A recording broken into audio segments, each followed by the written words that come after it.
Kenapa orang Yahudi belum percaya? Atau di zaman Yesus nggak percaya? Yang percaya juga ada, tapi murid-muridnya. Orang Yahudi sekarang nggak percaya, jangan bingung. Sejarah lagi jawabannya. Dulu orang tidak percaya Yesus karena apa? Harapannya Mesias itu adalah tokoh politik yang memerdekakan Israel dari penindasan Roma.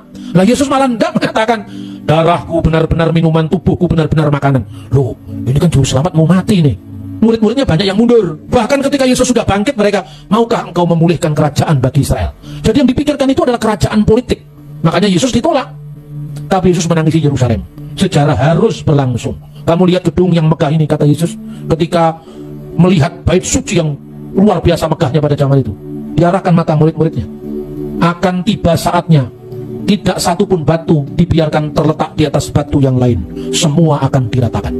Yesus mengatakan itu tahun 33 Masehi, di awal tahun.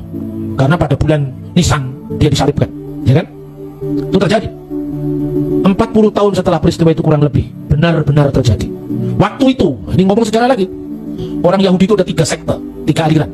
Yang pertama Saduki. Orang Saduki itu tidak pernah mikir Mesias karena mereka hidupnya sudah enak. Mereka menguasai bait Allah, aset ekonomi dikuasai. Yang kedua, masa rakyat yang banyak itu Parisi. Makanya masa rakyat yang banyak itu disebut Amharet. Orang-orang Parisi yang kedua itu. Yang ketiga, orang-orang Eseni. Ini korban politik dari orang Saduki. Lalu mereka mengasingkan diri, mendirikan komunitas di sekitar Gua Qumran, Laut Mati. Ajaibnya Tuhan pakai mereka. Ditemukannya Alkitab Perjanjian Lama dari kira-kira tahun 100 sebelum Masehi. Jadi kita punya Alkitab yang usianya 2150 tahun.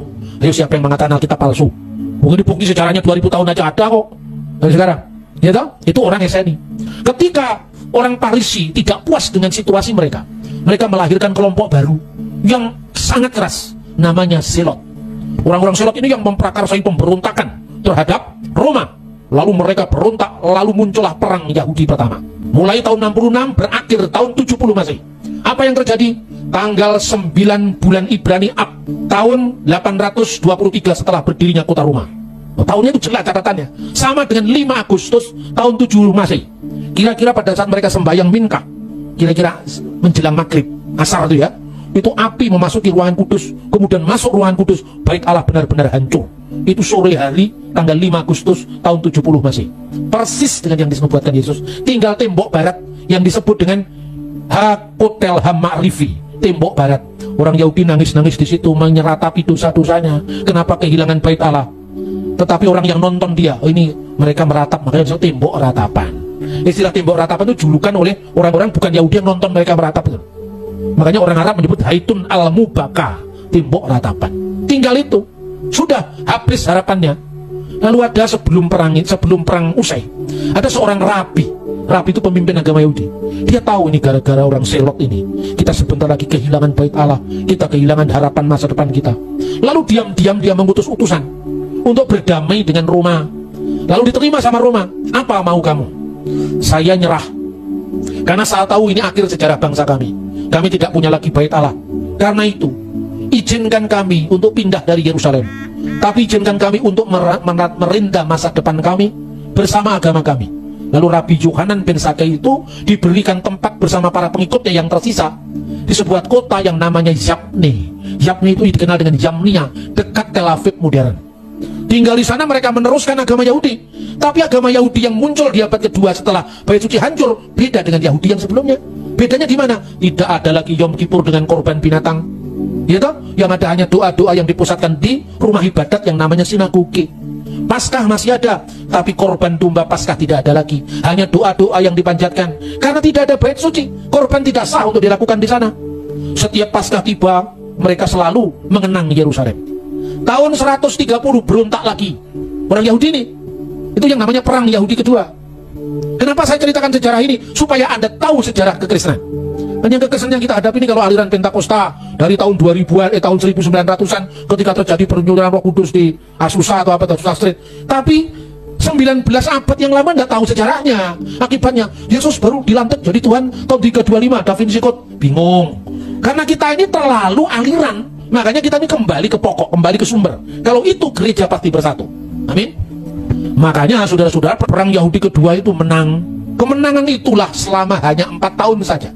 Tahun 135 kembali Kaisar Hadrianus meluluh lantakkan Yerusalem. Nah, saat itu di mana posisi orang Kristen? Murid Yesus sendiri ada pengikutnya Selot, namanya Simon orang Selot. Artinya pada masa Yesus sendiri menghadapi murid-muridnya yang ingin juga angkat senjata untuk melawan. Petrus sendiri ngiris itu, telinganya hamba imam besar. Artinya murid-muridnya itu, kalau orang Ambon bilang, kepala angin juga itu. Artinya apa? Karena itu kebutuhan mereka untuk mereka merdeka. Yesus katakan, kemerdekaan yang sejati itu adalah kemerdekaan roh, bukan sekedar kemerdekaan fisik. Kalau kemerdekaan fisik Indonesia juga bisa, 17 Agustusan itu. Iya toh? Setiap negara punya yang namanya kemerdekaan fisik. Tapi kemerdekaan rohani itu selama-lamanya dan itu kekal. Ya? Maka kemudian yang kedua ini orang Kristen mundur, tidak mau lagi ikut-ikutan dalam harapan bangsanya. Kenapa? Karena kemenangan itu dirayakan luar biasa, dan seorang rabi yang cukup senior saat itu, namanya Rabi Akiba, menganggap bahwa Simon Bar-Kokhba, pemimpin pemberontakan yang menang itu, diangkat jadi Mesias Israel. Makanya orang-orang Kristen mundur. Kalau untuk yang satu ini, ya sudah, kita sayonara, selamat jalan, kita berpisah. Orang Kristen meninggalkan Yerusalem, pergi ke salah satu kota yang namanya, termasuk kota-kota Dekapolis, 10 kota Romawi, secara tepatnya di kota Pella di Yordania. Maka perhatikan sekarang, Kristen itu punya liturgi atau nyanyian-nyanyian Yunani, punya nyanyian-nyanyian Latin, Gloria in excelsis Deo Yunani, Kyrie eleison, pula nyanyian-nyanyian Aramaik, Maranatha, Marana, Yesus Mesiha, tapi tidak ada bahasa Ibrani-nya. Padahal bahasa Ibrani di Yerusalem. Kenapa? Karena Kristen Ibrani ini meninggalkan kota Yerusalem, karena tidak mau ikut-ikut mengangkat Simon Bar-Kokhba, pemimpin revolusi, sebagai Mesias. Tidak, pemimpinmu hanya satu, yaitu Mesias, Yesus Kristus. Ketika Hadrian kemudian mengalahkan Bar-Kokhba, apa yang terjadi? Yerusalem kembali diratakan. Dan ketika itu, ini Yahudi ini supaya tidak berontak lagi, gimana ya caranya? Tidak boleh ada kata Yerusalem. Kata Yerusalem harus dihapuskan dalam sejarah, karena setiap kali ada kata Yerusalem, mereka ingin kembali menyalakan pemberontakan. Kata Yerusalem diganti namanya dengan Alia Capitolina. Dan menurut catatan sejarah oleh sejarawan yang namanya Dio Cassius, di atas kota Yerusalem itu didirikan kuil untuk memuja dewa Jupiter. Di atas kuil, di atas bait Allah itu didirikan kuil dewa Jupiter. Yang pertama, sehingga saat itu nama Yerusalem nggak dikenal lagi. Yang kedua, nama Israel harus dihapus dari sejarah. Yang lebih menyakitkan lagi, provinsi Yudea digabung dengan provinsi Syria, dan namanya disebut Syria Palestina. Padahal Palestina itu musuh bebuyutannya Israel, bukan Palestina modern sekarang. Palestina modern sekarang ini kan provinsi Turki dulu. Ini Filistin lama itu. Jadi yang menamakan pertama Palestina itu Kaisar Pagan, yaitu Hadrianus. Sakit hatilah orang-orang Yahudi. Ketiga, tidak boleh satu orang Yahudi pun tinggal di kota suci Yerusalem, termasuk Yahudi yang percaya Yeshua HaMasiah, termasuk orang Yahudi yang percaya Yesus Kristus harus keluar dari Yerusalem. Nah ini, tapi ada yang tidak enaknya ini. Orang-orang Kristen yang bukan Yahudi boleh tinggal di kota Yerusalem. Kenapa? Karena kalau orang Kristen dari Batak, dari Barat, dari Jawa, kan nggak ada ikatan emosional dengan Yerusalem.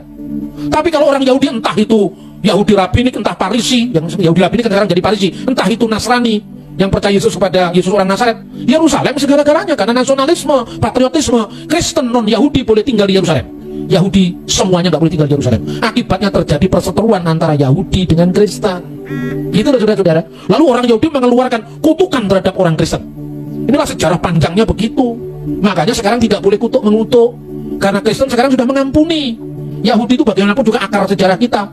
Makanya sebenci apapun, setidak suka apapun terhadap ras yang namanya Yahudi, orang Kristen tidak boleh mengutuk mereka.